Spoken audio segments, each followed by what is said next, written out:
Hello, hello, hello. It is Elsa 932 on YouTube. How are you today? Happy Saturday.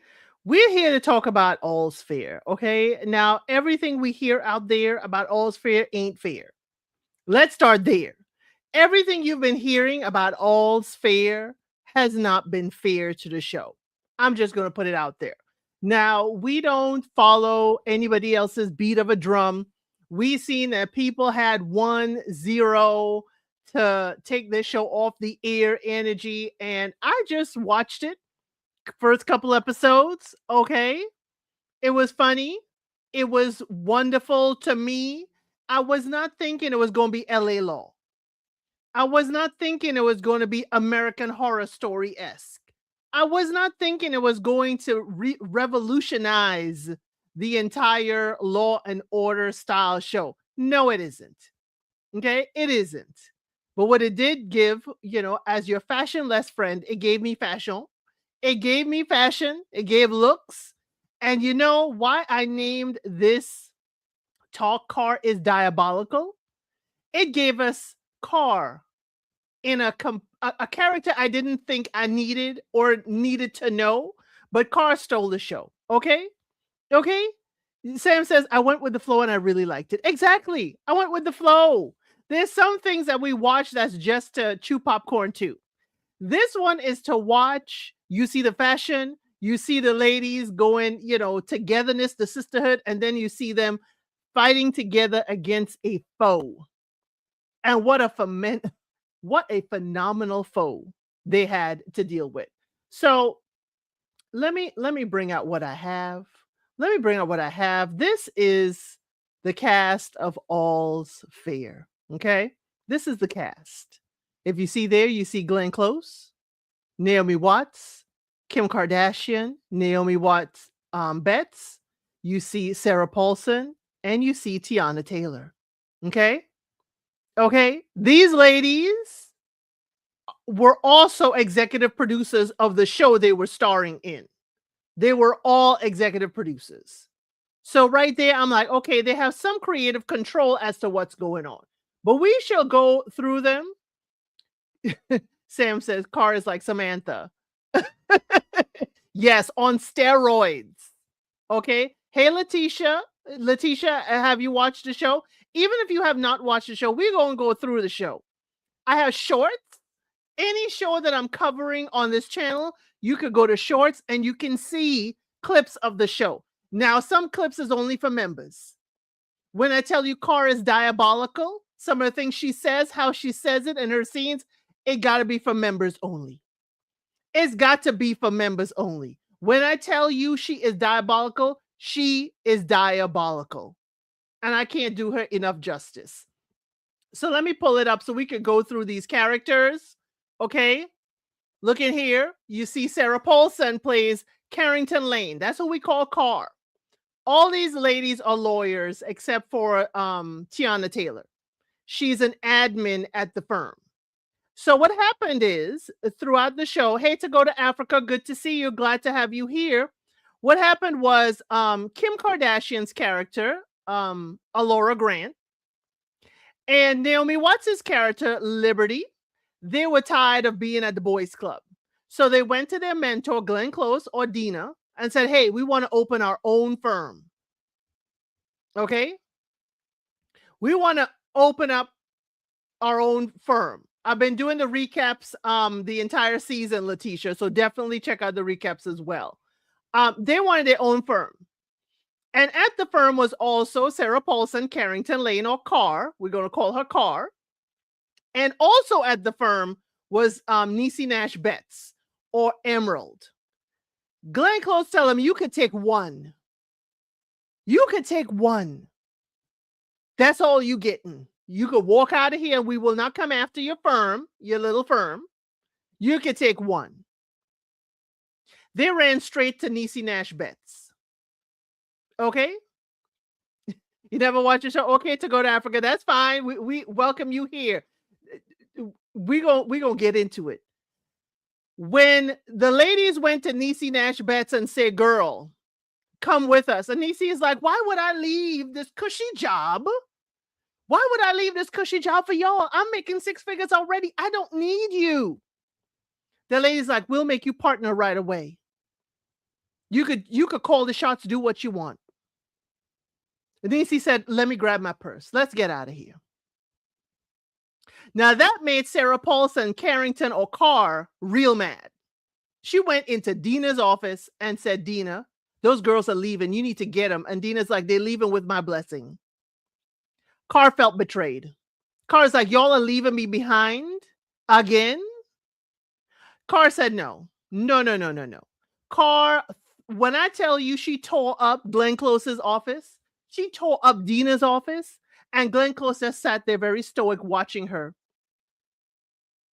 and said, disappointment never disappoints. Excuse me? You are my mentor and you talking to me like this? Carr was like, I have the most billable hours. I get the job done. I do this, this, this, this, and this. And this is how you treat me. And then Carr saw this beautiful model of a ship. And Carr picked up that ship.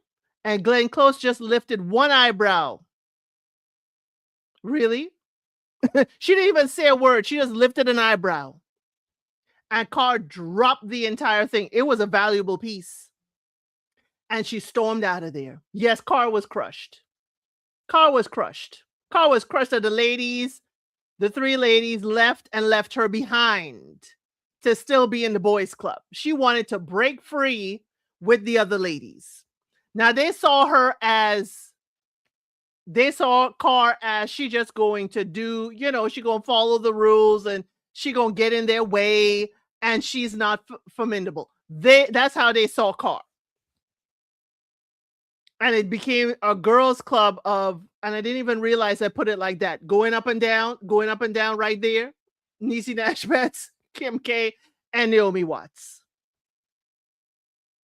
And so Carr made it her personal mission to go after those ladies, always sit across from them. They were, all intents and purposes, enemies after that. They were all on her it list. Now, Tiana Taylor is a secretary at the firm. The ladies, in 2 years, the ladies had an amazing firm. They were women representing women against their husbands that would take advantage. And when I tell you there's an all-star cast, there's an all-star cast. Absolutely all-star cast. Okay? But the fashion, the ladies were always on point. From head to toe, the fashion was on point. And Carr was fashion at the time. Not sure if that's why they were not feeling her. They really underestimated her. She was not fashion. She was more simple. Carr was simple at first. And then when the ladies started rising, Carr started rising too, to kind of mirror them. If you look at how Carr was dressed in the beginning on the first episode to where she became, and Carr opened up her own firm as well. Okay. Oh, you meant not fashion savvy? Yes, she wasn't fashion savvy. But I tell you what, whatever y'all say, Sarah Paulson as the one going up against all of them, chef's kiss. So I believe the first, now it'll be in no particular order, okay? But one of the ladies that came that had an issue with a husband, okay?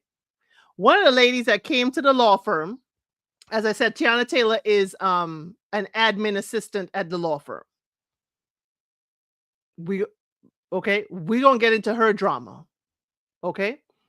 So one of the ladies that came to the law firm seeking help and advice actually came in was Elizabeth Berkley. Okay. Now Elizabeth Berkley is an actress. She was on Saved by the Bell. And then remember, she left and did Showgirls to try and get away from being a part of that whole, good girl image from Saved by the Bell. She came in and she was a doctor. She was a doctor that patented, absolutely phenomenal things. Hey, The Real Brown Family Chronicles, better known to us as Nesto Shackle Shuffle Walk of Shame. Thank you for stopping by and hitting that like button. So she came through, and what happened to her was she divorced her husband because he was a cheating, dirty, dusty dog. And what he did, because he was the business side of things, she was the science side of things, He had every single document in her name. Every document in her name. Now the IRS come calling, okay? Now Department of Labor come calling. She is on the hook for all the debts of the business. She's on the hook for all of the challenges and fines for the business, yet he got away scot-free. He was just an investor, but he was the one that did all the paperwork. And she came to the ladies to try and clean it up. Now this, I'll give you a trigger warning. It did not end well for her at the time. Trigger warning. When the ladies were talking to each other about how to get her out of this, and it's really hard because she signed things. Hey Lotus, good to see you. When she signed things, she signed it because she thought she could trust her husband. So it'll be hard to get her out of it. I mean, it was a mountain of stuff they were going through and legal battles and stuff. So she unfortunately unalived herself. I gave you all a trigger warning. But the ladies did not give up. They said this deadbeat husband of hers, he gonna pay. Okay, the deadbeat husband go pay. Now Glenn Close took it upon herself because she came back to check on the ladies. She had retired from the firm, but she's like, hey ladies, y'all need some help? And Glenn Close made it her personal mission to get that husband. Because what you're not going to do is leave your wife's name in tatters. She found him. She found him at a gala. She walked right on in her gown, and she sat in a classic car. You're not supposed to sit in those cars now. It's like at a museum. And she's like, we're going to sit in this car. We're going to hash this out. She's like, I know what you did. I know how you did it. And if you don't clean it up now, we're going to clean you out. We're going to clean you out. I will bury you in lawsuits. So she's like, you rehire all the scientists you fired, you pay all those debts off, and you put your wife's name back on track. I love how the makeup artists showed their beauty as they age gracefully. I love the show. Girl, they did. The makeup artists did their thing. Did their thing. So that was one of the cases. Now, for a good old case, Judith Light. Do y'all remember Judith Light? Do any of y'all remember Judith Light? I mean, back in the day, Judith Light was on One Life to Live. Back in the day, before I was born.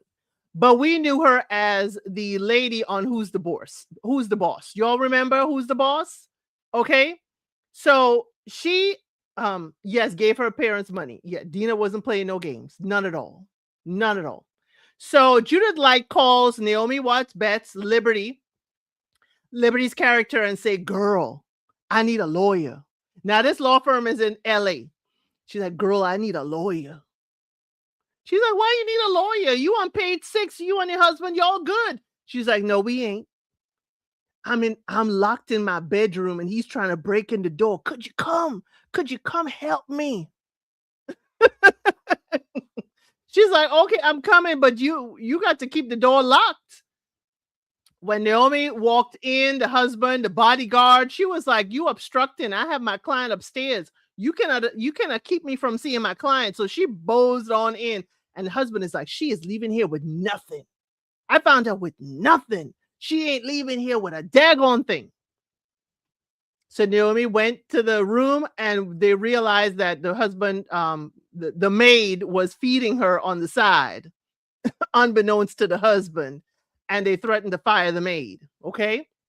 Yeah, she was an incredible actress. Still is. This whole episode that she did, absolutely fabulous. So Naomi Watts, came and talked to her, and Judith Light admitted that she had an affair with this young chef. It wasn't because she loved the chef. It was because it was a young man that made her feel young again. Okay. So she's like, but it's over because, I got a prenup, and the prenup is ironclad. I really ain't going to leave with nothing, but I want to leave with something. So Naomi is like, well, where are all the jewels that he gave you? Where are all the gifts? Where are all the gifts? She's like, I have it in my safe. So she's like, okay, well, is the safe close by? She's like, no, this safe is in the closet. She's like, okay, let's go open the safe. Y'all don't realize, like Liberty realized, like I didn't realize, the entire closet was a safe. Ladies, the entire closet. The amount of diamonds, jewels, necklaces, rings that he gave this woman throughout their years together. They were together for over 10 years. The amount of jewels, the queen would be the only one to outpace her. She's like, well, we need to put these in bags. we need we need to put these in bags. We need to walk the heck up out of here with these jewels. These were gifts, and gifts given throughout the marriage is not community property. These are yours. And Judith Light lit up. Oh, okay. Y'all, they got their bags together. They put all the jewels in their bags. Nice little cases, okay, that they could walk out. She's like, we gonna auction these off, unless you want to keep them, but we gonna auction all these jewels off, and you'll be able to have millions in order for you to live on. And Judy Light is like, let's get to packing. Let's go. Sam giving us the fun fact. I believe Halle Berry was originally going to be casted for Kim K's role. I'm not sure if she was, I'm not sure if it was Kim K's role, but I knew she was casted as one of the lawyers. But I actually thought I read somewhere that Halle Berry was supposed to be the lawyer Stone, who was supposed to be going up head to head against them. I think that is where, but I don't know. I don't know the ins and outs of there. The gifts help her recovery well. Yes, it helped. So when she was walking out, the husband was like, oh my gosh, she's out the bedroom. She's leaving. He started yelling at her down the road. Oh my, you are leaving here. You're not leaving with anything. You are going to be da, da, da. She walked up to him real quiet with class and said, you know what? I did love you. That chef didn't mean anything. That chef didn't mean anything, but I wanted a man who looked at me the way you looked at me when we were in love. And that's what he gave me. She's like, but I'll always love you, but I can't do this anymore. And she said, she kissed him on his cheek and said, bye. And she walked away right down the street. Yeah, them gifts dried up her tears. Dried up her tears. Don't start me with Kerry Washington. I don't like scandal. I'm sorry. I'm not a fan of scandal. Not at all. I'm not a fan of us, even though we're in a powerful position. We're a side piece. No. Sorry. I couldn't get into scandal. Not the premise of it. But, certainly, Kerry Washington did her thing. But But Kerry Washington could have been a lawyer on this show. But I don't know if she would have wanted to do it considering where she would have come from. I think they would need to have a huge budget to pay for Halle Berry and the other great cast members. Well, they had a huge budget when you hear more of the cast. So that was Judith Light. Then we had Jessica Simpson. Jessica Simpson was also a guest star. Y'all remember, chicken of the sea. She want to look for the tuna. Is it tuna or is it chicken? But she plays a woman, Jessica Simpson plays a woman who wants to divorce her husband, who is a musician, an actual rock star. Rick Springfield played the rock star in the show. She went and she met him when she was younger. She was front row. He met her, married her, and then he started really degrading her. Started telling her, oh, her face, she's getting wrinkles. She's not looking as pretty as when he met her as a groupie, and do something about your face. That was his attitude towards her. Do something about your face because I don't want to see it. When I tell you that man and those scenes, I don't know if he said it before, but he played that scene a little too well for me. And she really played those scenes well. She got botched, y'all. Her surgeries were too much and she got botched up.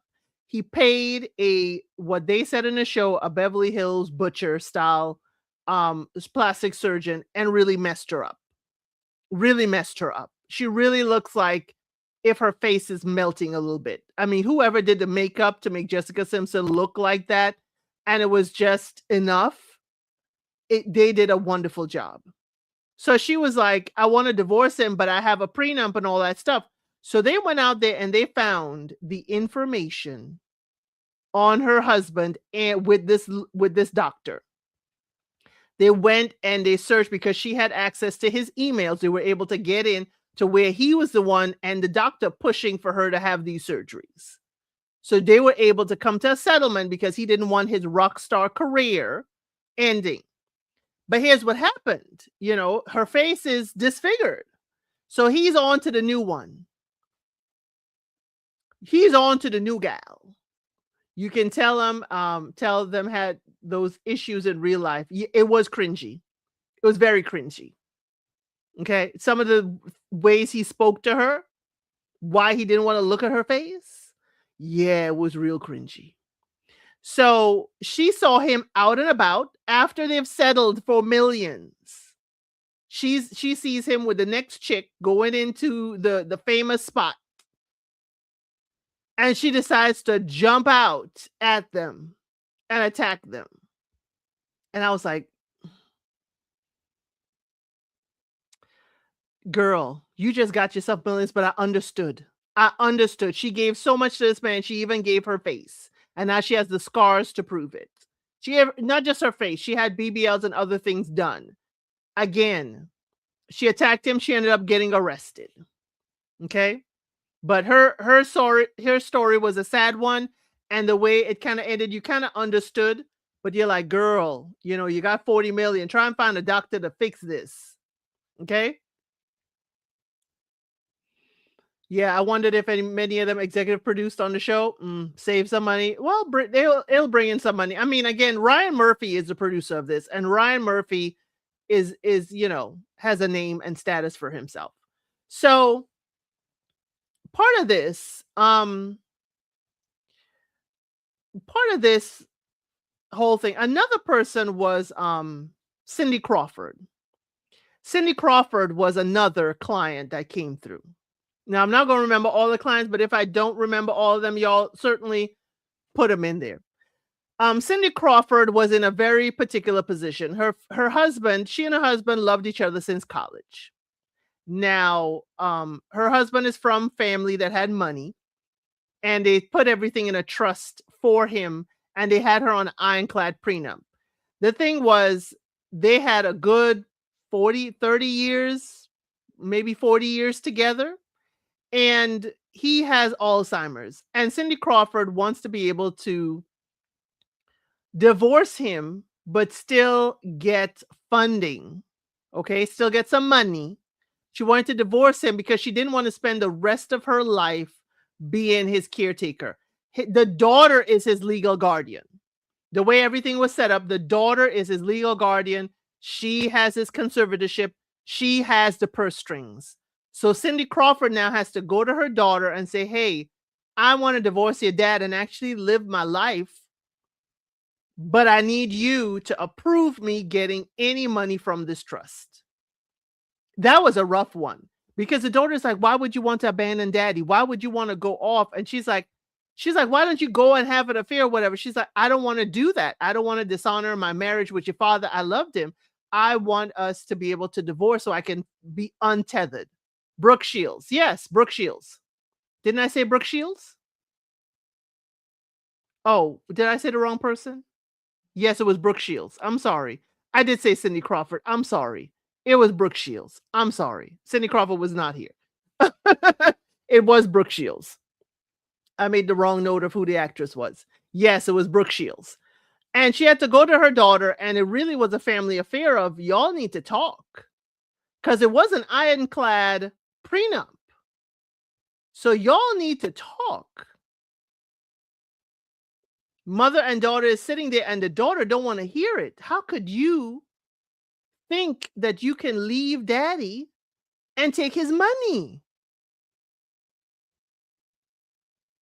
So Brooke Shields had to sit there and basically plead her case to her daughter because there's nothing the lawyers really can do.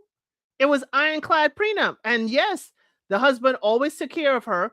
She always supported her husband. They had a wonderful marriage until he got his Alzheimer's set in. And then it's like, okay, what are we going to do?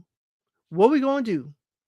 But she eventually pled her case and told the daughter, I don't want a life half lived. And your father wouldn't want me having a life half lived. She's like, I'm not going to disappear completely. I just want to be able to travel, live my life, maybe find a new love if I can, but I'm not going to abandon y'all. I don't know what I would have done as the daughter in that case. I was on the daughter's side, but I understood where the mom was coming from. But I'm like, you just gonna leave now? It is, as the daughter said, it's sickness and health till y'all do part. Now you asking me to sign off? But the daughter signed off somewhat of a settlement on the mom. We didn't know how much, but she said it was, it was accommodating, but it wasn't all that she wanted, but she got something. So within the midst of all of this, let's go through them. We have Niecy Nash Betts also. She has triplet boys. Okay. She decided when it was time for her to have kids, she does not want to suffer her man. Okay. She don't want to suffer her man. Yeah, I'm getting to that, Sam. I'm getting to that. Dina did not agree with Brooke Shields because of what Dina had going through. So Niecy Nash Betts had her triplet sons.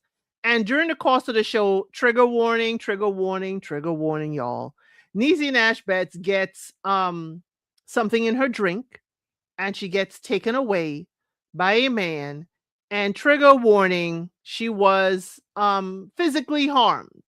She doesn't know exactly all that happened, but she knew a lot happened to her, and the person took photos.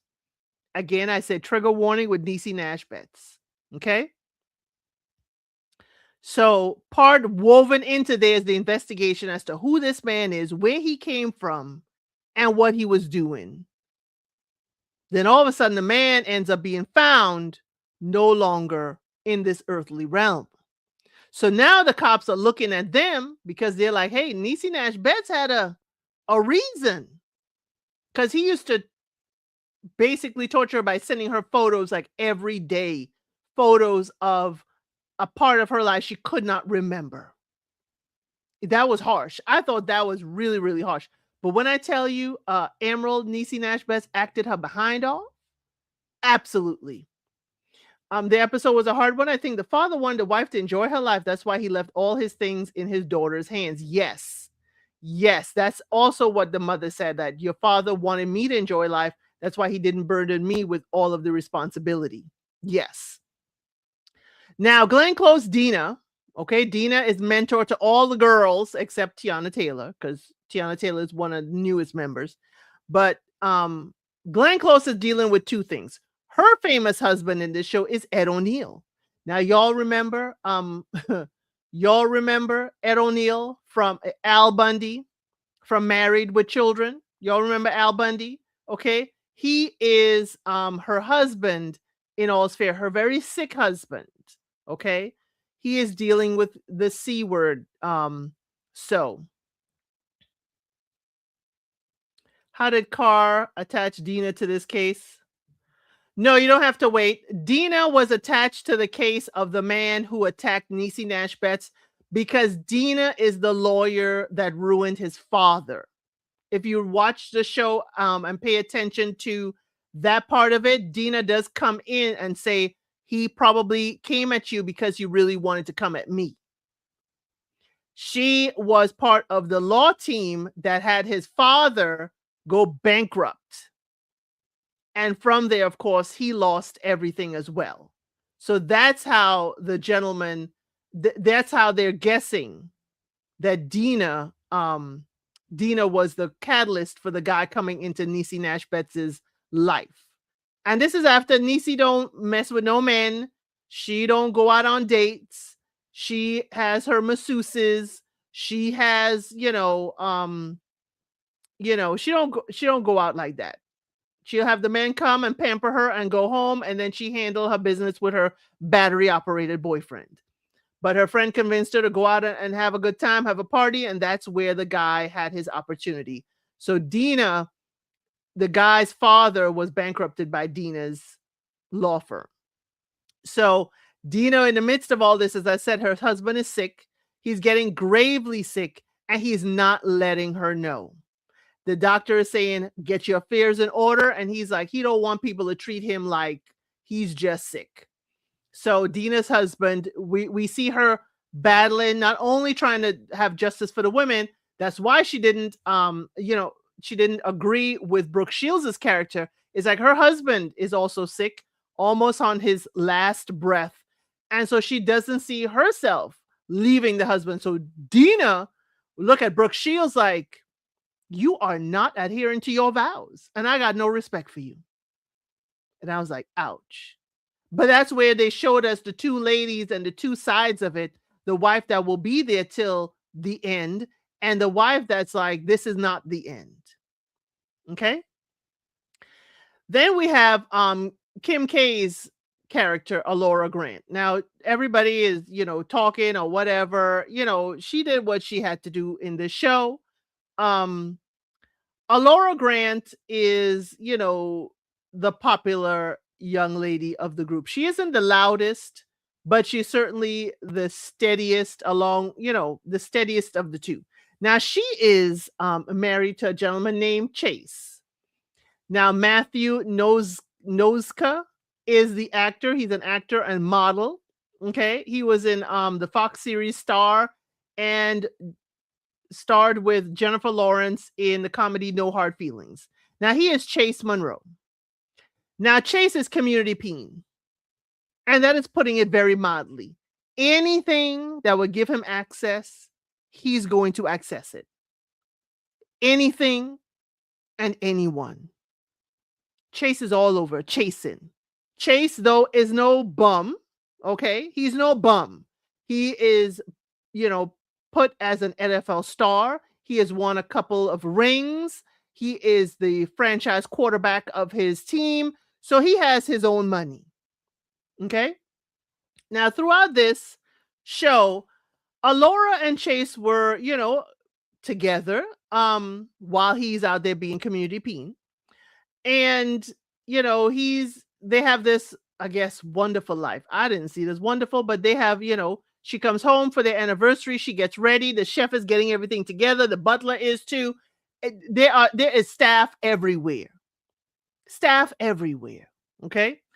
And he comes home late, forgot about dinner, but he didn't forget about a gift. He got her this large, I believe it was a ring from Tiffany that she was looking at and thought that was it. But then we find out that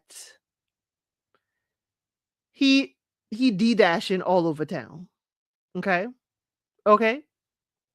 We also find out that he has impregnated Tiana Taylor's character, Milan, her secretary.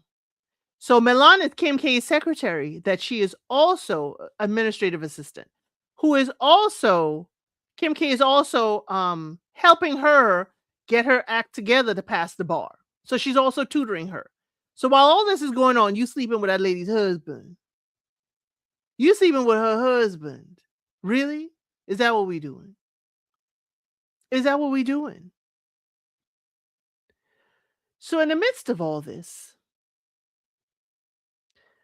Alora is tired of Chase and his foolishness and decides to go through a divorce. So the team of lawyers are her girls. Those are her lawyers for her divorce. She had a prenup. She had a prenup. But Chase also goes and get himself a lawyer, Carr, Carrington Lane. Carr couldn't wait. Carr couldn't wait to get at the ladies. And Carr also was followed by another African American lady, a very mature, lovely lady, who was named Stone. That was her last name in the show. Stone said, okay, Carrington went to Chase's house and she was flirting with him and all kinds of stuff. Chase flirting with her too. First she said no. And then when she was on her way home, she got locked up because she was drinking and driving. Stone goes and bails her out and say, you know what this is? I'm going to be on your team to get at these ladies. So what they did, how they got at Kim K, long story short, was that Alora Grant, she went through some devastating times as a child. She was sent away to a reform school for girls where she was mishandled, is the very nice way of putting it. And when she got really rich, she bought the place and she got rid of it. And she gave scholarships to girls who, were in her position that would have needed, help. Okay. And after she did this, she did not list, though, that reform school as one of the assets on her prenup. So they got that prenup tossed out. They got it tossed out. But not only that, that wasn't Carr's only win. But Chase and Alora also had embryos, and Carr was holding those embryos hostage. She said, Alora, if you want any chance of being a mother and having those embryos hatched in you, and she used to call her, Carr used to call her all kinds of stuff. She used to say you're dried up uterus. She used to say she used to call her all kind of foul things. Carr was diabolical. Okay. And Carr could be this diabolical too, because Carr had her own child. She had a daughter. We're going to get to that. Carr said the only way that your dried up uterus is going to be able to give birth is if I give up those embryos. And if you don't give me what I want, I will eat those embryos with steak sauce. I said, daggone it, Carr, you diabolical. You diabolical. Why would you do this? So Carr is going on a rampage. Okay, on a rampage against Alora. Not only that, with Carr going on a rampage with Alora, Carr's mouth, and if y'all any of the scenes with Carr, we're gonna get to Carr. We're gonna break down Carr in a minute. So what they didn't know was that Alora went and she had those embryos implanted anyway. Now, according to everything, that was robbery because you needed both signatures, and Kim K, Alora, forged the husband's signature in order to get the doctors to input those embryos. But she ended up not being able to carry the embryos to term, and she used that during the divorce proceedings and say, hey, no, ain't no more embryos, ain't no more babies. I'm sorry. I would never be a mother. And that pulled at Chase's heart, and Chase said, give her what she wants. Now, Carr was pissed because Carr had her. Carr had Alora in her clutches because taking those embryos is a felony. Even Dina was mad. She's like, how could you do this? You're my client, and I didn't even know you did this. Chase had her by the cojones, and he let go because she pulled at his emotional heartstrings. There's nothing there that we can repeat that relates to Carr. There's a few things we can repeat from Carr. There's a few. We can't repeat it how Carr did it, but there's a few things. Now, Naomi Watts bets or Liberty in this whole thing. Liberty is from England, and Carr called her, what is it? A Timu, Princess Diana, or Princess Diana, a washed up Princess Diana wannabe. Or there's some things from Carr we could say. There's some things we could say, but she always felt, even though she was in the it girl group, Naomi Watts always felt like an outsider, because she immigrated there. She always felt like the girls had their own language and they were against her. And even though she was a part of them, she always felt outside. She was engaged. She decided to take a leap with this doctor. Handsome man. Okay. This doctor named O.T. Fag Benley. He was Emmy nominated for his performance as Luke, the husband of Elizabeth Moss's in The Handmaid's Tale. He was the husband in The Handmaid's Tale. If y'all watch The Handmaid's Tale. So he was a doctor, and she didn't want to go to engagement and marriage because she's watching all these marriages collapse. But he came with a prenup. He said, look it over. I want to make sure to protect you. And she decided to take the leap of faith with him. That's after she done ran out on him when he proposed, and then she proposed back to him, and he accepted, and they were on their way. But Niecy Nash Betts was a former police detective that became a lawyer, and she went through that man, his records. And her boys also go through IT stuff to find out information about people. Her boys are gifted. They're top rated. They got full scholarship to MIT. They're top rated young men. So they found out the doctor was lying, that he got no money, All his money is invested into his businesses, and if the businesses go down, he goes down with it. And of course, they're law firm, but hey, it's in a prenup, but she didn't like the lie and the cover up that she didn't know about his business dealings. Okay? Okay, yes, yes, the triplets are handsome and smart young men. Yes, they were. But them triplets, I think they perpetrated that crime. I'm sorry. I think the triplets were why that man that attacked their mama was no longer a part of the show. Because the way they smirked at each other, the way they smirked at each other when she said, "Boys, what is your alibi?" Oh, I was here. I was here. One of them didn't say a word. One of them didn't say a word. But anyway, but that's just my theory as to who actually handled it. So Naomi Watts, when she found out about it, she told the doctor, "I can't marry you," and she ended the engagement. Okay. Tiana Taylor, as I said, she is pregnant with Chase's child. Chase is the ex-husband of Laura Grant. Again, Tiana Taylor's character, even though a more smaller role, every time she came on, she was in the room. Okay, she was in the room. So Alora, because she couldn't have kids, and she really loved Milan, but didn't like what she was sleeping with my husband. She didn't like that, but she helped her. At least Milan got Chase to buy her a house. Okay, but Milan didn't want Chase to be a part of the baby's life. Didn't want him to have anything, but he had to know. So they had to tell him. Kim K was helping Milan, all of that stuff. Milan lost it on Chase. It's in the shorts. She jumped him in the office, and Chase is like, "I have rights too as the dad." So that's where we kind of left them and their story. But Milan was rehired. Now, who didn't like the fact that Milan was rehired was Carr, and we're going to get into Carr. Carr has a daughter who is 14. Carr, again, trigger warning, y'all. Trigger warning. There's a reason why Carr wears gloves. Trigger warning, trigger warning. Okay? Carr was a cutter. Okay? That is why she wears gloves. She has scars on her hand. And that was because Carr's dad, trigger warning, please. Carr's dad unalived himself when she was a young girl. And she found him. That is what Dina told us. Okay? So Carr has grown up with the need for validation and a need to prove herself and a need that I will hurt me rather than get anyone else in the world allow them to hurt me. Okay?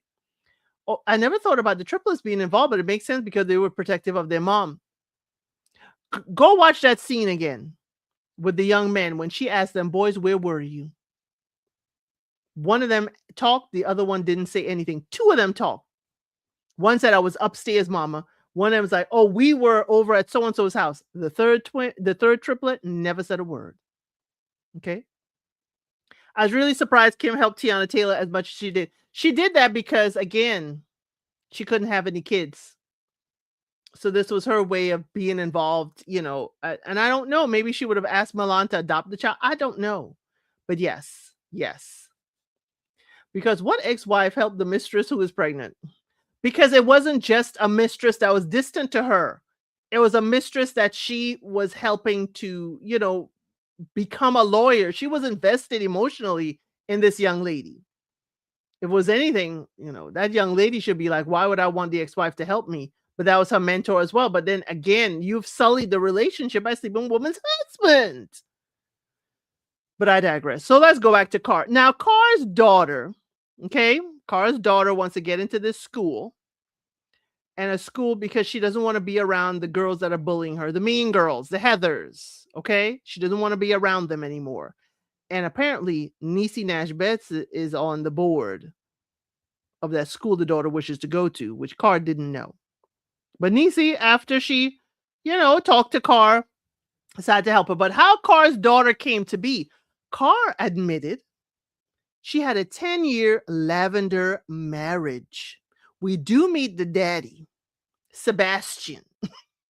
We do meet Sebastian, the daddy of her daughter, who is, an outwardly gay man. So they had a lovely lavender marriage. She said, we made it work. We had 10 good years. But he told Carr when she's present, and when she's not, it's like the sun goes away. And what happened was they divorced, and he went and he married a man, and Carr didn't like that. Didn't like her daughter being around his new husband. And when the daughter went on a hike with said husband and didn't have her inhaler, Carr called the cops and said they are endangering the life of a minor. So all kinds of legal trouble for them. So that's also why Carr's ex-husband was like, Carr, I ain't want nothing to do with you. But Carr had to go back to him for her daughter's sake, because her daughter was like, I want my daddy there for my birthday. Okay. Why not daddy? Why is Sebastian not around? I don't Did the daughter know that's her dad? Yes, she did. She did. She did know that's her dad. Yes, she did. I thought that for a second. But again, Carr, again, like most of the ladies, they are on their job a lot. So Carr dropped her daughter off one time and noticed the girls icing her daughter out the way she felt she was iced out by Alora and Liberty. So that's why she went and said, we are going to write a paper, and we're going to get you into that school. And then, of course, when everything spiraled with the divorce case, Niecy stepped in, and Niecy Nash Betts Emerald said, I'm going to help your daughter get into that school. I'm on the board. Let's heal this wound. Let's heal this wound. Now, Carr also went, and she went, and after the whole case and everything signed, she went and decided she wanted a taste of Chase. It was also a bet from her ex-husband. He's like, "Do you want something? Is there something?" She's like, "Yeah, yeah. I was flirting with Chase, but he's a client," and he's like, "An ex-client. He divorced now." And she decided to visit him at the gym. Now, what she did in the gym, I have a few things in the member shorts. It has to be a short for members only. There are a few things Carr and Chase were talking about that we cannot in polite company. But Chase is like, "Why are you here?" She's like, "Hey, you have an addiction, okay, to slapping skins. That's your addiction. But I think, okay, you just don't have the right muse. It may not be an addiction. You might not be with the right person to harness this for you." And so they decided to commence with an affair. Now they have role played, okay? They but she didn't show him much of her emotions. But I felt at the time that Carr was the right person for Chase to be with, only for the fact of Carr was also dealing with her own emotional wounds.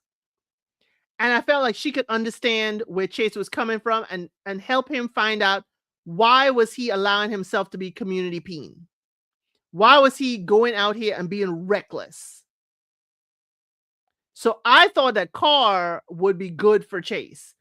Now, at the same time Carr was doing that, the ladies were interviewing Carr to be a partner on the firm. Why? Because Dina said, give her a chance. Now, why Dina said that? Dina, why would you do that? Why would you let them spin the block? Why would you let them spin the block and bring Carr on board? But she said she wants all her girls together. She wants all her girls working together. But we can't have a kumbaya show, Dina. We got to have something different, Dina. Who we going to be up against then if all of the girls are together? Who we going to be fighting? So one thing that Carr did, one moment Carr and Chase had, Chase called Carr by another name. Chase called Carr by another name. And when I tell you, Carr was like, get off of me and go about your business. Go about your business. Don't come back here no more. But she made him think like, oh yeah, we can have dinner. Okay, it's a fresh divorce. But I knew Carr wasn't going back there. I knew she wasn't. Lotus says, Carr's mindset is definitely stronger than Chase. She knew her inner workings of her issues, where Chase needed the support group. He did. He does need the support group. But I thought she could help him, because she started saying, why do you do this? Where's this coming from? Why is your body what you feel you need to share? I felt like she could help him dive a little bit further. So Chase decided, okay, I thought Carr was sympathetic to Chase's issues, but she also wanted to maintain total control at all times. So her desire to help him was fleeting. She had a desire to help him, but he was to help her. He was to help her get further into the office and further throw Alora off her game. Yes, I think they would have been cool and good, but it was also to poke holes at the ladies. She knew she couldn't be with Chase and be a partner at that firm. Couldn't happen. Couldn't happen. But Chase helped her poke holes where Alora couldn't really see her. Alora was just more mad than anything. So moving along from that, here's what not Alora, here's what Carr also was doing. Carr was picking at each one of them. Each one of them. She had Naomi question because in order for Carr to be a partner, she had to get majority of the vote. The only partners voting was Emerald, Nisi, Alora, Kim, Liberty, Naomi, and Glenn Close, Dina. Now, throughout all of this, Dina's husband did pass. Ed O'Neill did pass. She was devastated. She had him laying in rest in the house for days. The girls were all trying to figure out how to get Dina to let him get taken away. Okay? How do we let the people come and do their job? Dina was just sitting there, but Carr was a lot closer to Dina after the girls left, and Carr stayed with her. But that is going to come back and bite you in the behind. Carr stayed with her. Now, Carr talking about the loss of her kitty cat as a way to commiserate with Alora, commiserate with Dina as to why the husband is laying in rest in the house for days.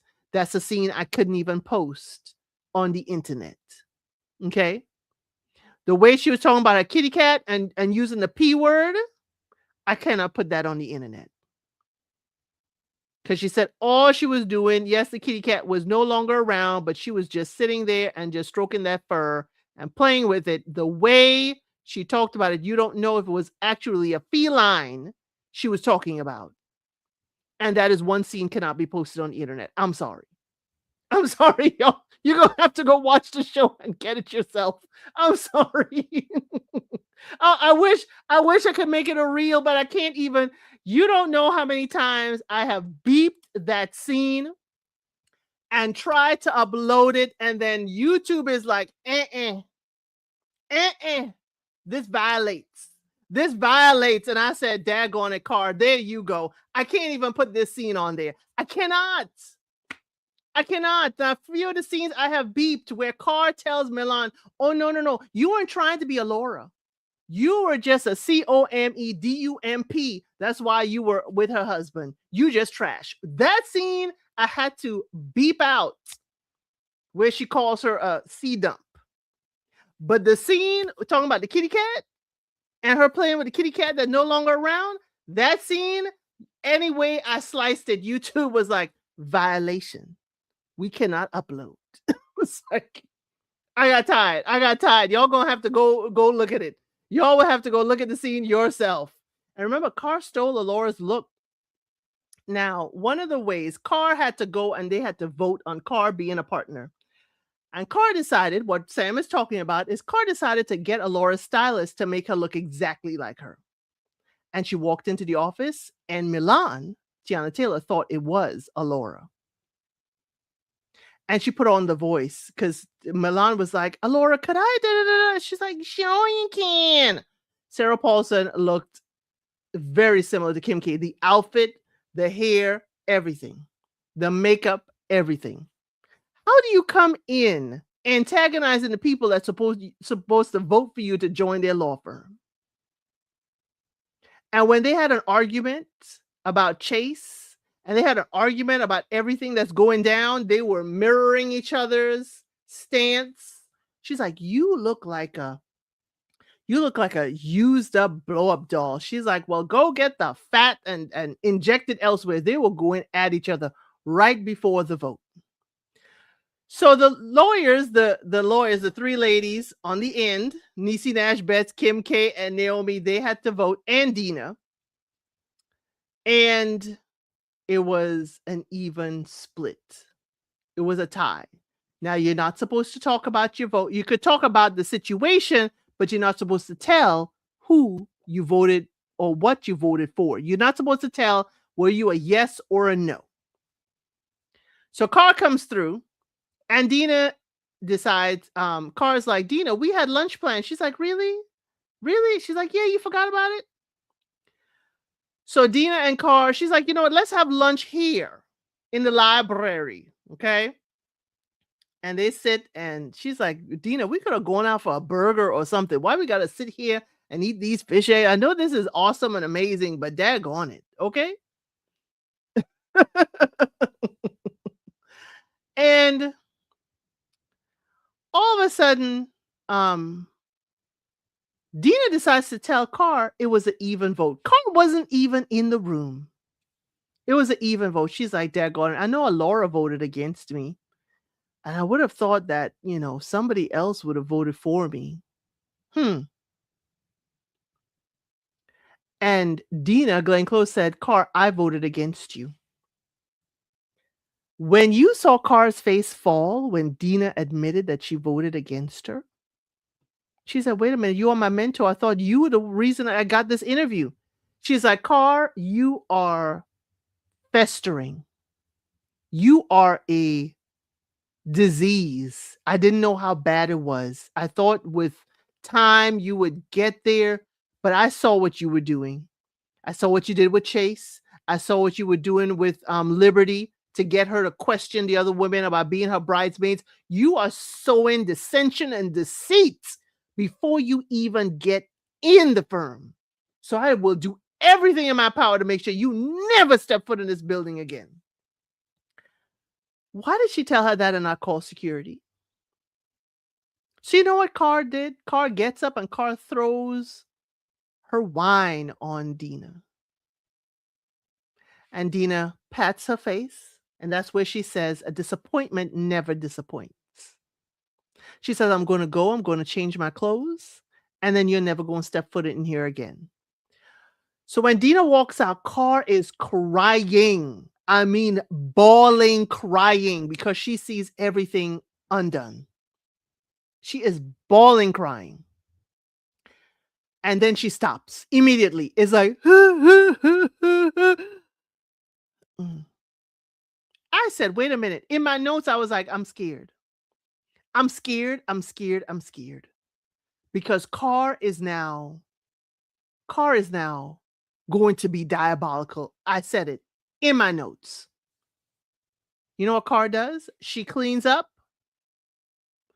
Carr finishes her meal, and Carr gets to work against Dina.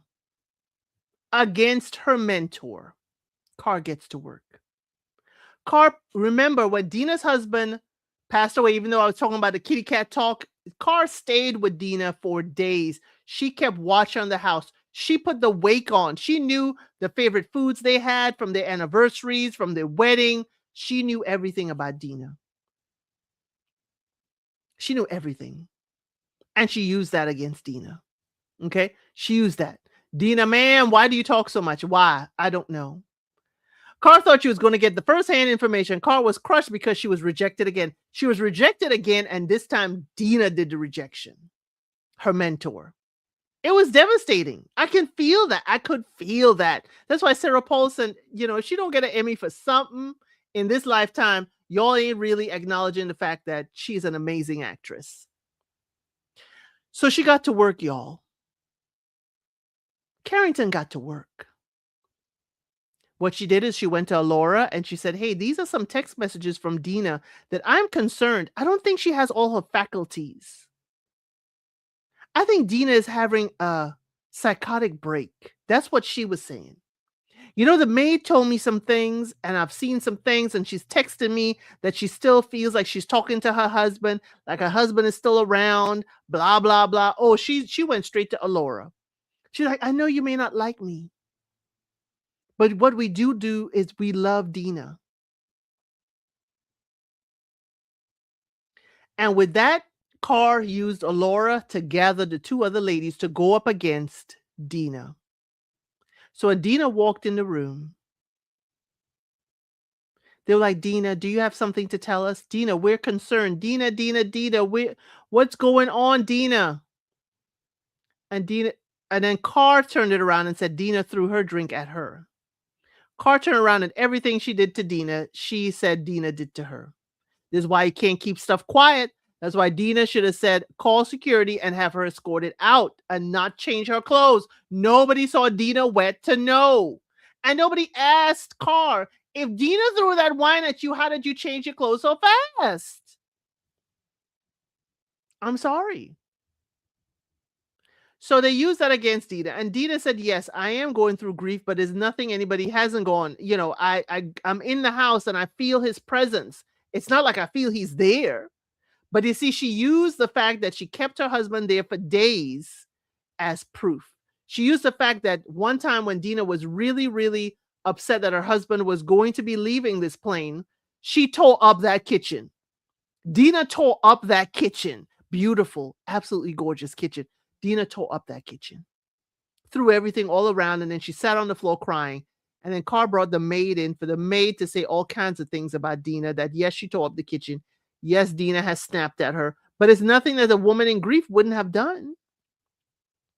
And then the maid finds out that Dina left 3% of her wealth. Now, Dina and her husband together are maximum wealthy. He was big in the movies. Dina's big in the law, maximum wealthy. They left her a percentage. I think it was 3%, if not 10%. I can't remember exactly, but it's in the will. The maid gets a percentage of their wealth because she has been there with them for over the years. So now the maid, when she corroborated Carr's story for payment, which we're guessing for payment, when the maid finds out, she is in shock. And then Carr pushes her out the door. No, we don't need to hear anything more from you. Please go, Esmeralda. They called her every other name but Esmeralda. Okay? Go. And when Carr is escorting the maid out so she can't talk anymore to the girls, guess what happens? The detectives walk in the room, and the detectives take Dina in for the unaliving of the man who attacked Emerald, Niecy Nash Betts' character. You know, she got a connection. She's the one who bankrupted his dad. So definitely, it's plausible for Dina to be an issue and to have her hands in this. It's possible. So ladies are there, like, can't even imagine. And then Dina, after she felt like, what the heck is going on? She looked right at Carr. Right at Carr. And she's like, you did this. See, again, Dina, you said she was diabolical. You said she was festering. You knew to what ends that she would go. And here you are. You didn't take the necessary precautions to protect yourself because you thought that she wouldn't come after you. Ma'am, you were going to stand in front of the bull that was charging. You needed precautions, serious precautions. But you didn't think you needed it. So now, with Dina gone, and it's a 2-2 split with Dina gone, and now you have to have a vote within 48 hours. And if she incarcerated, she has to be present to vote. She can't vote by proxy. And there could be something in it that you can't be a partner in the firm if you incarcerate or whatever. So Carr gonna find her way in for season 2. Season 2 has been approved, y'all. So Carr gonna find her way in because now it's a 2-1. We don't know who are the two that voted for her. I'm thinking Niecy Nash Betts because they bonded on being single mothers. I think, Emerald voted for her, and I think Liberty voted for her. I think Alora was like, you slept with my ex-husband? Heck no. Heck no. At all. But whatever it is, with Dina gone, since she knew it was a split and Dina was a no, if Carr didn't know who it was, she would have had to work extra hard. But since Carr knew Dina was one of the people, she could go to work. She could go to work. And who's to know she could plant these text messages or pings just the same way as anybody else. So now Carr gonna be in there, and Carr got the list. She wants to destroy the ladies, destroy the firm brick by brick, and watch it fall. So y'all, that was just an overlay. This is 1 hour talk about a show that was 9 episodes long. I'm telling you, you will not be disappointed. Every scene with Carr, with Dina, Niecy Nash Betts, amazing, amazing scenes, amazing lines. As we said, some of them cannot be shown on YouTube. Some of them cannot be shown. Okay, again, it is an amazing show. It has so many facets, and we did not even talk about. Wait a minute, one of Chase's exploits was they brought in the transgender community. That Chase was with a transgender person who was a general manager at the catering for the stadium. And that person, in order not to throw his life in a ring, that person said, we will have to get a public date in order for you to not be, for me not to sell the story to the internet. But she ended up, liking Chase enough that she didn't want to do that. She didn't want to be known as that person. The way they handled it was quite gently. I thought they were going to go way further than that, but they didn't. But, Chase had to go do an apology tour and all of that stuff. Sam says, Carr identified folks' weaknesses and played on them. Yes, Carr is very good at being a lawyer for that. Don't forget, Carr also had a weakness, y'all. When Carr got arrested, there was footage of her in the squad car cussing that police officer out, and they played it at one of the depositions. They played it. But here's another thing: when Carr had an interview, they also oh gosh, I forgot the comedian. I forgot the comedian's name. Michael. I forgot the comedian's name. The golly, there was a comedian played like an elected official, and his wife didn't like his theories being taught to the kids. Michael, is it Bay? No, not. I can't remember his name. The one who has multiple girlfriends and had, I forgot. I know his first name is Michael, and he played in Next Friday as the African guy that would come in and try to sell them stuff. In that, Carr was interviewing, and Carr knew the case. She got to read over the case, but then she got Michael Blackson. Thank you, Michael Blackson. He's playing a politician who, about different things like flat earth theory and other conspiracy theories. And the wife didn't want him teaching that around the kids. And he was, very offensive as well. And, alleged DV in that case in the show. And the Carr came and like, yeah, you could fight this, but I have earlier interviews where you talking recklessly, and this will end your political career. So either you agree with what we say now, or every news station at 2:00 today will be calling your name. I said, daggone it. See, when they saw how she worked on their side is where the ladies kind of thought maybe we can work with her. But then if she partners, she's going to be an equal partner. But she coming for Dina, see, because she knew Dina was doing it. They were oblivious to her antics. They were oblivious because she made them feel guilty, Sam. She made them feel guilty for keeping her on the outside when she's a great lawyer. They just don't like some of her tactics. They don't like how she comes after people no matter what, and she will do as much dirt as possible. Like one of the clients, one of the men, he had a dominatrix, one of the clients, and those ladies went after the dominatrix and said, if you give us the information on him, she's like, why would I do that? I will never have a client again. And they said, well, we will give you a percentage of her settlement, and you will end up with $10 million, and you won't need another client in this life. And the dominatrix gave them all the information. That's kind of like what Carr did as well. But yes, Carr, Sarah Paulson, she took this. I mean, I said, if I didn't get another American Horror Story season this year, it would be fine because y'all gave me enough Sarah Paulson. Y'all gave me enough Sarah Paulson in just this All's Fair. If you have not seen the show, I encourage you, if you want to just binge watch something, you can get through all 9 episodes really quickly.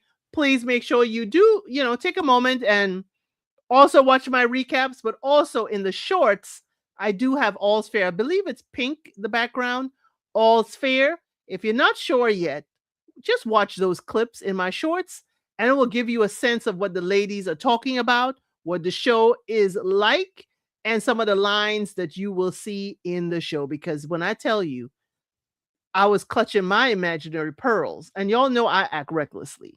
But this here, Carr, Carr came at them and she was heavy hitting. It didn't matter that there were 3 of them against her. Then it turned out to be 4 of them against her. Carr held her own. Carr held her own. And there's lots of it that I did not tell you. This is just the overall view. This is just the overall thought on the show, okay? But again, you say you said you wanted to Nurse Ratched in case Ryan Murphy is watching. Yes, Nurse Ratched season 2. We haven't gotten. I know American Horror Story is coming as well. I believe that's season 13. Oh, thank you, Sam. Thank you so much. Sam, tell me, did you want to come up? Did you want to have your say? This show was well done. Thank you, Elsa, for covering the show. Yes, it was a great show. It was a great, great show. I really, really liked it. And it's one of those, again, you enjoyed my recap. Yeah, thank you. Have a great night, everyone. That is from To Go to Africa. But y'all, just to, just go watch it. If you're looking for something to watch, I would seriously tell you, go look at it. It certainly is binge worthy. It's certainly is something we can, talk about. I'm just dropping a link. Sam wants to come up and chat with me about it a little bit. I love the ladies and, how they put it together as an all-female law firm. We know that ain't gonna happen. But that hasn't happened. Not that I'm aware of. But definitely I liked how they got the celebrity ladies up there, one after the next, coming up and certainly, as their clients. Sam's here. Let me grab Sam. Hey, Sam. Oh, sorry, I was on mute. Hey, everybody. Sorry. No problem. Oh, Well done on the recap of that. thank you. Let me change this so it's not in your face. There you go. No problem. I really enjoyed it. People trashed it, but I wanted to see what it was made of. Yeah, I mean, I think my take on it is if you went into it expecting, you know, something Oscar, that type of a thing, okay, maybe you would have walked away disappointed. But if you just went with the flow and went with it for what it is, I enjoyed it. It was unexpected. It was the right amount of spice. I think it was funny. I think they handled the serious issues that Carr actually does really have. I mean, there's some really, you're thrown off by her bluntness, most of which, like we said, we can't even repeat, quite frankly. But Girl. like I said, she makes Samantha from Smacks in the City look like a choir girl. I mean, you can't even begin to go there with her. Oh. But underneath that is a lot of darkness and a lot of sadness, A lot of hurt. A lot of hurt. And she just couldn't win for losing in so many cases. And so I think the only one who really understood her was her ex-husband. I think he knew what she was very, very capable of. Her lavender husband. Yes, her lavender husband. I think he really understood, although he was responsible for daring her to do something. To go with Chase. Yeah, he dared her. He dared her to do that. But he didn't. But he also knows that she's going after all the ladies. He knew that. And he said, I'm hoping that you will do better and not do this. I'm hoping. Dude, you better stop her. He hoped, but I think he knew much better. Yeah. And even with Chase, the reason why I was saying earlier that he still had to she still needed to be in control is when he came over for dinner. Yes. And just wanted to have a chill evening, It was Netflix and chill without the chill. And that's not what she wanted. And basically told him he had to get out. So Mhm. here you knew he had a problem. You knew he had an issue. But it's sad. It's really sad to see the track that she's on. And she doesn't, the scary part about it is that she doesn't appear to want to get off of it. Oh, you're welcome to go to Africa. I'm glad you stayed. I'm glad you stayed. She doesn't appear to want to improve. She seems to be so wrapped up in her anger and her rage and her hurt. And I thought that there was a point at which, you talked earlier about when Niecy Nash's character was trying to make amends. They were trying to be apologetic. Look, I'm on the board. My boys went to this school. I think your daughter's going to love it. She's a And single creative. mothers got to stick together. We've got to stick together.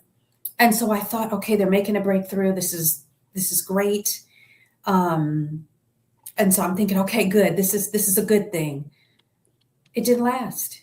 She's very caught up on her anger, and the only way I know how to say it, and this isn't going to make any sense because I'm not a psychiatrist, I'm not a psychologist, but it makes me wonder if for some people dysfunction just feels like a warm blanket wrapped around them. Chaos. Just They thrive in chaos, because think about it this way. There's some people, they have to keep busy.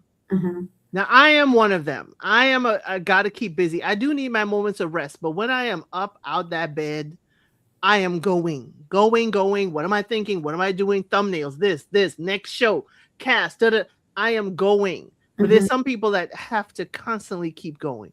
Mm-hmm. Or if they don't have chaos, they have to create chaos, because if they aren't fixing or mending something, they don't find value in maybe life or what they do. It seems like the character of Carr, she has a goal though, which is to take them all down, because they all devalued her and did not see her value. And how dare you go on and thrive without her? Mm-hmm. She doesn't see what it would have done to Niecy Nash Betts if she was left behind. Right. She don't care. Right. It's about her. And y'all, she's so diabolical with it. She actually has a diary. So as she destroys, she has their name written. And when she's done, they get the red mark. I think it's the color red. They get the red mark, the scratch, and she flips the page. Next. And she is on to the next person. So it's almost as if it is, what's the phrase that we use a lot? Speaking things into existence. This is a book.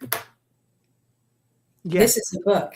Even in the character, I think it's Naomi. Is it Naomi Watts? Let me see here. That you have. Liberty. Liberty. Because Liberty's from Europe, Carr does her research. She knows what she likes. She knows how much she loves Princess Diana. She gets the rare porcelain, commemorative plate that you can't get anywhere. And this is when she's basically lobbying and politicking to be a partner. But it doesn't feel like it, because she gives the gift saying, look, this is not for anything other than look. But those women, you may want to, and she's very crafty. You know what I'm going to say? Where she's very crafty. She's crafty at like, they probably don't take you that seriously and this and that, but they do love you. Despite all of that, they care about you. And you need to really be careful about, don't fault them. They know not what they do, type of a thing. They still love you. They just don't know how to show you they love you. Exactly. And don't diminish who you are just to gain their love and acceptance. Be who you want to be. Thank you. If you want to wear those Amish dresses for the wedding, you should, that is what you should select. It's your wedding, not theirs. Exactly. Knowing that when she introduces, because she's trying to pick a bridesmaid, for those of you who haven't seen it, she's trying to identify who's going to be, I think, the bridesmaid for her wedding. Yes. And so she pulls out what she really likes. The women are laughing and joking and kikiing because they think it's a prank. They had drapes like that, like the dress in the previous life. And Carr knew that's what they would do. Carr knew that they would laugh and joke about it, thinking it was a prank. Oh, she was awful. She was just, yeah, but Lotus said, she is next level manipulator. Yes, Next she level. is. She is. And the thing is, when they beat her at her own game, there are a few times in the show where they do, it doesn't end for her. It just gives her more fire to come at them. Yeah. So when she does get the wins, like getting the prenup tossed, when she does get the win against them, getting Dina taken away, she doesn't need fanfare for her wins. That's another thing with Carr. She has her wins and she's able to have a private celebration. Yes. And that is something that I have to say I do commiserate with Carr, in that if I have a win, I don't necessarily need a celebration. But I'm Right. not trying to be diabolical like Carr. But even when she gets the win, she still isn't happy. Like, she's Uh, happy in the moment. Because it's just a piece of the puzzle. It's not the whole puzzle. She doesn't lose sight or focus on the fact that she wants the entire firm removed. This is just a piece. Just like it's a moment of like, yes, okay, next page. What's the next brick I'm going to lay on them? But I get the feeling that even after she has finished setting the firm on fire, taking it down brick by brick, I'm still not clear on her end game, and I don't think she's clear on it either. She isn't. And that's why I can't remember if it's Dina or her lavender husband, ex-husband, Sebastian. I don't know which one has said, okay, after all that is done, what then? Yeah. What then? What are you going to do then? Because the sad part about it is she's smart, she's sharp, she has moved on, she is successful, she is doing well, she's getting not only great clients, but she's actually able to woo clients from their firm. I just, it's She's just, seeking validation from outside, meaning those ladies. She's seeking their validation, and she is not, loving on herself. She uh, doesn't see herself as worthy of all her accomplishments because she created her own firm on her own. yes. But she doesn't see that as enough. Got her own firm, her own look. I mean, if you see what her fashion looked like in the beginning versus how she leveled up, for lack of a better word, leveled up for a better way of saying it. I mean, she looks like $1 million. Yes. I don't know if she's an alcoholic. I don't know if I can go that far, but I know that she, when she was pulled over and got into it with the police officer, and Niecy was able to capture the dash cam video of her.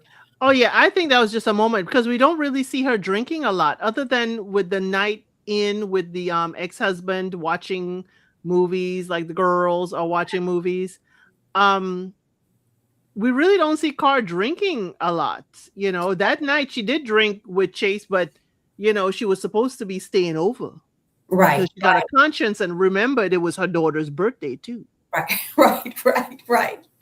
So I say that to say her vice is actually just the anger and the bitterness of it all. It's not even right. Drinking or other things of that nature. But what was interesting is Milan can see through Carr's hurt. And even after Carr says something very vulgar to her, she still, her response to that is, you're pretty amazing. Alora's amazing, but so are you. And I'd love to meet that person. Milan was almost like, I don't want to say she was impressed by the insult, but she wasn't like hurt by it either. She was almost like, oh, did you just say what I thought you said? What? Because the combination of Carr's insults and profanity and vulgarity, just, you almost can't be offended by it because you're almost borderline impressed. Like, wow, did she say that? Yes, she did. And then when she's talking to Milan, she is telling, Milan, even though she insults Milan and said, no, you aren't impressed by her. You just, a whore. That's why you're sleeping with your boss's husband. And if it was up to me, you would never have a job in this town. Now, Milan understands the insult. She calls her all kinds of other things, y'all. We cannot say. Okay, we cannot say. But also, she calls her a bucket. Okay. Now, what she also says, Chantel, even with all that insulting, she says, you know what? Yes, that's a Laura, but we also need a Carr Mm-hmm. Lane Mm-hmm. in this world. Mm-hmm. Don't, we need her. And in that brief moment, Carr receives that. Yes. You know, Yes. for a second, Carr, you could see her almost get emotional. Like, I just insulted you. And she's But like, yeah, it's I know you. We need a Carrington Lane in this world. and it's almost like it gives her that moment of validation that she's forever seeking. Like, despite, at least that's how I read it. It seemed to me, I read it as she was getting words of kindness, but it was the emotion to me came from the place of someone just saw me and does But understand. did she? Did I she? feel in that moment, it's, for instance, it's, she has her brief, it's kind of like when Dina told her everything. And it was an instant cry, but then she Right. went from crying to just, and Yes. grabbed her knife and fork, and she She finished her finished meal. for me. She- But here's the thing. I think Carr received it, but here's where I would see Carr as putting a block on it. She doesn't really know me. She knows the Carr I present. She doesn't know me. So while she's giving me a compliment saying the world needs a Carr, you don't know this Carr is trying to tear this building down. Would you say the same thing if you knew my plans? So she really doesn't know me. So I really can't take that compliment all the way. That's interesting. I saw it differently. I saw it as being thrown off by the compliment, but Mm-hmm. not from the perspective of if you only knew, but from the perspective of she went back into that little 9-year-old girl that's seeking Yes. validation, if that makes any sense. Both. That's why I said both. She received it as such, and Okay. it touched her. We saw a little bit of Carr, her face. We saw her face melting in that moment. Yeah. And then we saw her again, as you said, she was crying and then she sit up. We Yeah. saw her get her backbone back, like, okay, yeah, she gave me a compliment, but she really don't know me. Yeah. She I see don't know what I'm doing. there. Okay. Yeah. Yeah. Anything else with the other stars that you want to point out from the show?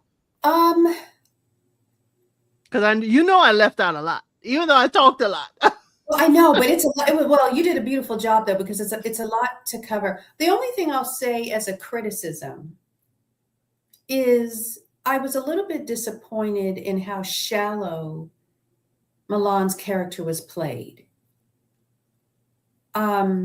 I guess it wasn't much you could say because she was the side chick, Right.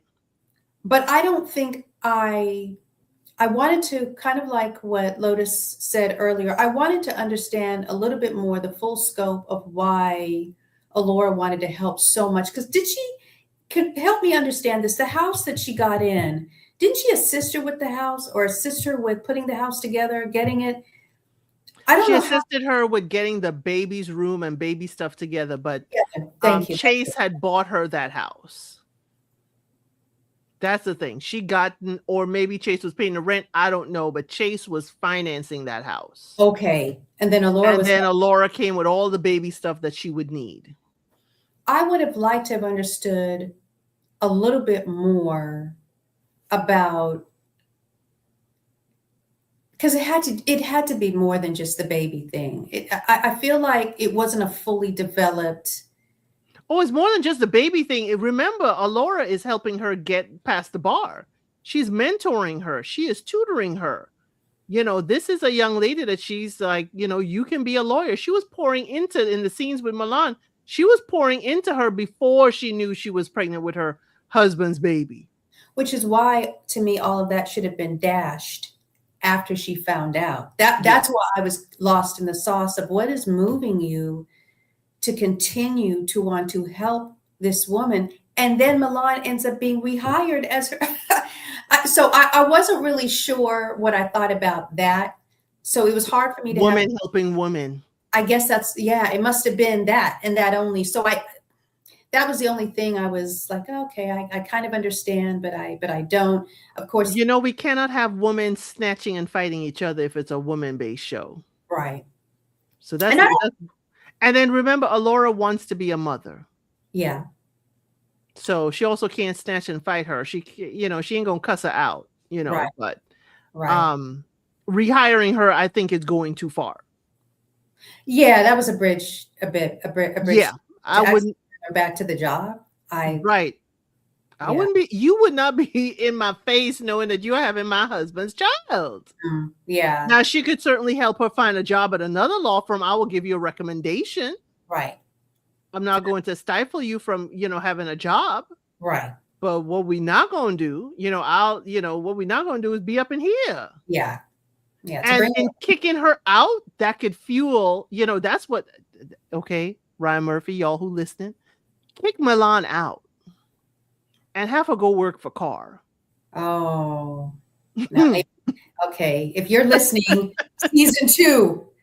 Kim, if you're listening, season 2. No, season 2, they're gonna have Carr working at the law firm, and she gonna be bringing in business, but then she gonna be undermining them, and they're not gonna know what hit Left them. and right. Left and right. And she may take Milan as her assistant. Now That's that's what I would another love to thing. see. I would love Yeah. to see that. I would love to see that. Um, I felt that Liberty moved a little bit too quickly on I mean, The fiance.